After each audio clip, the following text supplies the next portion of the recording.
how's it going, guys? My name is Zach with the Movie Castle, and today we're going to be taking a look at Phantoms from 1998. This is directed by Joe Chappelle and stars Peter OToole, Rose McGowan, Liev Schreiber, Joanna and Ben Affleck, and this is based on a novel of the same name by horror legend Dean Koontz, who, by the way, also wrote the movie screenplay. Cool to get to see him adapting his own work. And Phantoms is one of Dean Koontz's best, most famous novels. I can definitely recommend it if you haven't checked it out. Really good read. But while the novel is well known, the movie doesn't get talked about super often, and that's kind of sad. The studio clearly didn't have much faith in the movie. It was dumped into theaters in January, so it didn't make much money, didn't make much buzz. And I mean, look at the poster. This is just a lineup of the 4 actors, and I don't think the pictures are even from the movie. They're just other pictures that the studio had on hand. I think Liev Schreiber there is actually taken from Scream 3. So yeah, one of the most notorious lazy posters in horror movie history.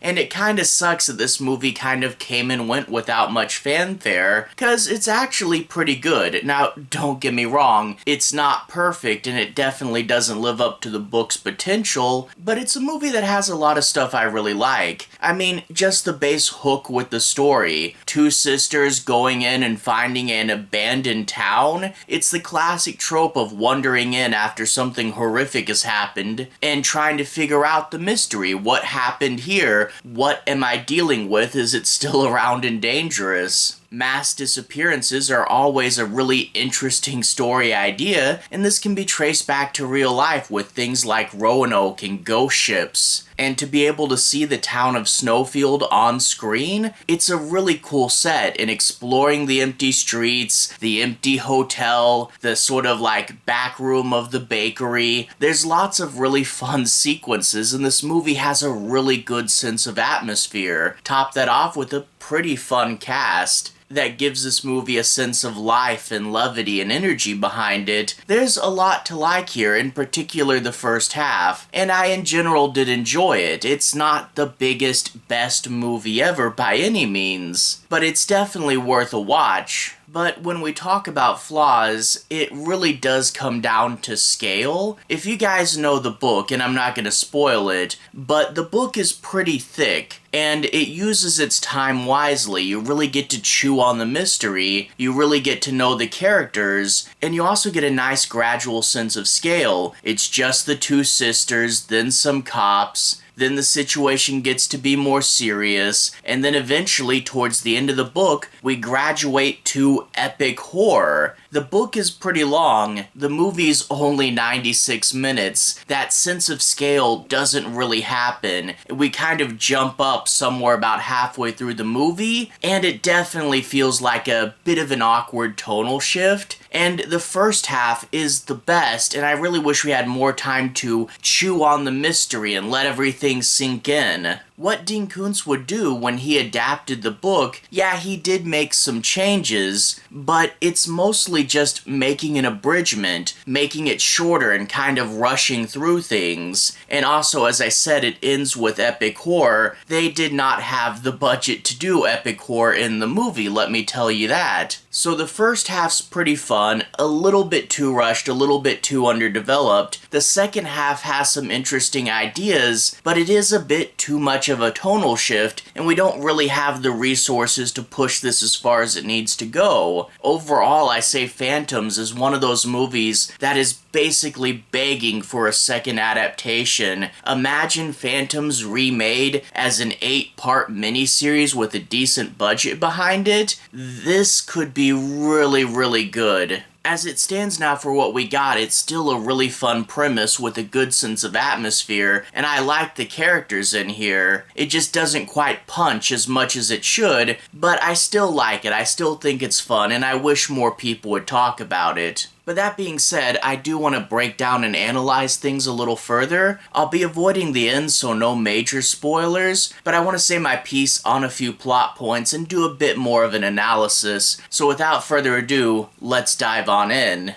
We open up with two sisters, Ginny and Lisa. Ginny's the older sister and she lives in the town of Snowfield as the local doctor. Her younger sister Lisa has been living with her mom. They live in LA and the mom's worried about her behavior. She's being a little bit too rebellious and thinks some time with her sister in nature would probably do her some good. And yeah, this is one of those changes from the book, where in the book their mother had actually passed away and Lisa was only 14. They aged her up a little bit and made her more like a 90s rebel character, but it's actually not bad. Now, Snowfield is a ski town up in the mountains. However, this is the off-season, so there's not really too many people there, and it's kind of a nice, quiet little life. However, when they go into Snowfield, they find literally no one. Not just kind of empty, literally empty. There's like a car that they see empty but idling, just wasting gas, and there's no one inside any of the shops. They think that's odd, but ultimately decide to go to Ginny's house, and inside the house they find Ginny's housekeeper dead on the floor of unknown causes. Was it poison? Some sort of murder? Did she die of a new pandemic? She looks all bruised. What's going on there? Naturally, they exit the house and begin to look for help, only to find a few more bodies in similar fashion, and then when they get to a bakery, they're going to find horribly murdered people. Literally, the baker's hands are cut off, still clenching a rolling pan. A really cool, macabre image there. So yeah, a killer probably wouldn't have left a weird, bruised body like the housekeeper, but a disease probably wouldn't have cut off someone's hands. So what are we dealing with here? As the sun starts to go down, they start to investigate more buildings, and they'll eventually come in contact with Ben Affleck and his two deputies, who are searching the town after they lost contact with the local station. And this is another abridgment that makes sense. In the original novel, they had to get a line out and contact Ben Affleck's character and kind of send him into town, and he initially comes with more men. But we're shortening the story. Ben Affleck's already there and he's only got 2 people with him.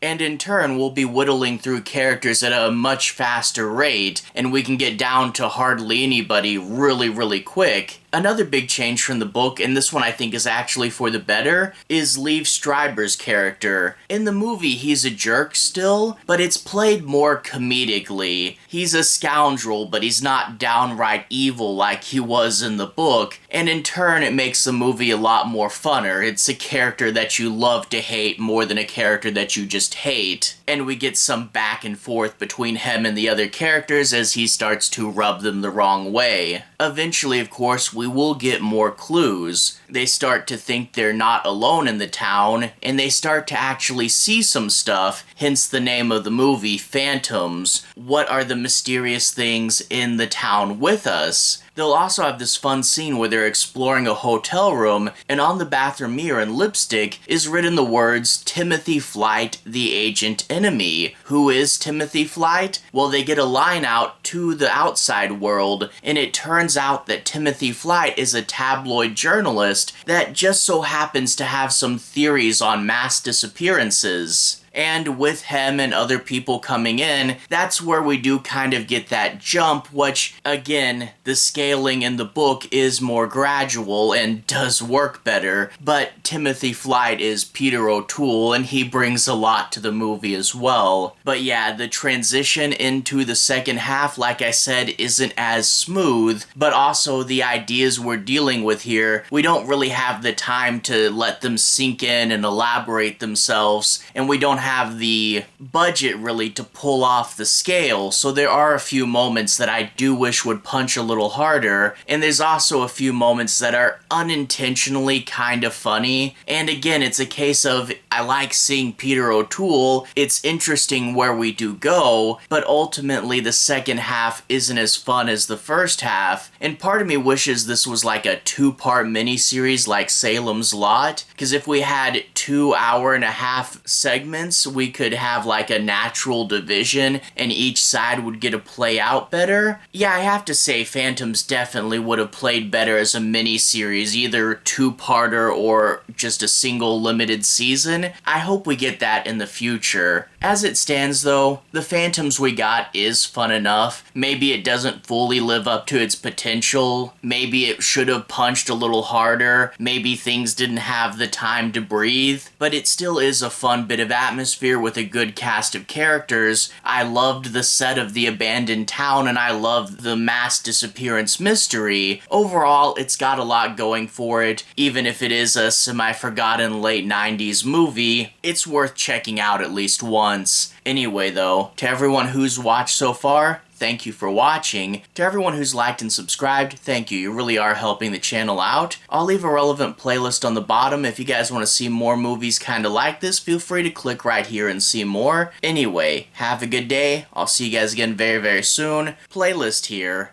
Have a good day now.